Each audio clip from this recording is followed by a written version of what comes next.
کمر ٹوٹ گئی۔ مولا پہنچنے کے بعد غازی کے کٹے ہوئے بازو دیکھے، پھوٹ پھوٹ کے رو پڑے، اور غازی کی آنکھیں بند تھی۔ میرے مولا غازی عباس نے آنکھیں بند کر رکھی تھی، جیسے ہی سر کو اپنی گود میں لیا، اپنے ہاتھوں سے گردوں کو باہر صاف کیا، غازی نے آنکھیں کھولی۔ آنکھیں کھولنے کے بعد غازی نے مسکرایا، ہائے ہائے کیا حوصلہ ان لوگوں کا، زخموں سے چور ہے، پورا وجود لہو لہان ہے۔ غازی مسکرا کے کہتے، آقا میری کچھ وصیتیں۔ کہا کیا؟ ایک وصیت تو یہ ہے آقا کہ مجھے شہید ہونے کے بعد خیمے میں مت لے جانا، مجھے خیمے میں مت لے جانا، سب کو لے جاتے اٹھا کے، مجھے مت لے جانا۔ غازی وہ کیوں؟ مجھے سکینہ سے شرم آتی ہے کہ میں ان کی مراد پوری نہ کر سکا۔ باب الحوائج قمر بنو ہاشم اپنی بھتیجی کی مراد پوری نہ کر سکا، اور اگر اس کو پتہ چل گیا کہ میں شہید ہو گیا تو اس کے صبر کا پیمانہ لبریز ہو جائے گا، وہ برداشت نہیں کر سکے گی آقا، اس لیے مجھے یہی پڑا رہنے دینا، یہ میری لاشوں کے ساتھ جو چاہے کر لے، لیکن میں سکینہ کی خاطر آپ کو وصیت کرتا ہوں کہ آپ میرے لاشے کو یہیں رہنے دینا۔ امام کی آنکھوں میں آنسو تھے، عباس مسکرا رہے تھے۔ امام نے کہا سب کی مراد کا خیال رکھنے والے، میری بھی تو ایک تمنا پوری کر دے، میری بھی تو ایک آرزو پوری کر دے۔ جی آقا فرمایا، عباس جب سے تو نے ہوش سنبھالا کبھی مجھے بھیا نہیں کہا، کبھی مجھے بھیا نہیں کہا۔ میں فاطمہ کے بیٹوں میں سب سے چھوٹا تھا، اسی لیے مجھے بھیا کہنے والا کوئی نہیں تھا، لیکن تو میرا چھوٹا بھائی ہو کے بھی تو نے مجھے بھیا نہیں کہا۔ ایک بار مجھے بھیا کہہ دے۔ جب بھی کہا کاکا، جب کہتا تھا بھیا کہہ دے، کہتا تھا آپ کی امی تو نبی کی بیٹی ہے، میری امی آپ کی امی کی کنیز ہے، میں کیسے بھیا کہہ دوں؟ آج آپ بھیا کہہ دیں۔ لکھنے والوں نے لکھا، مورخین لکھتے ہیں، غازی نے آنکھ کھولی اور مسکرا کے کہا بھیا۔ یہ آخری جملے تھے غازی کے،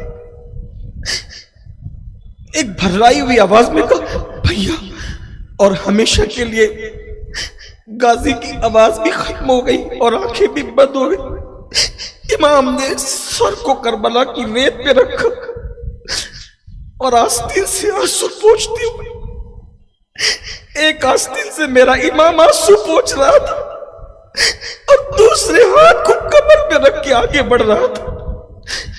اس طرح سے میرے غازی کی شہادت ہوئی، اور غازی نے وفا کا یوں حق ادا کیا۔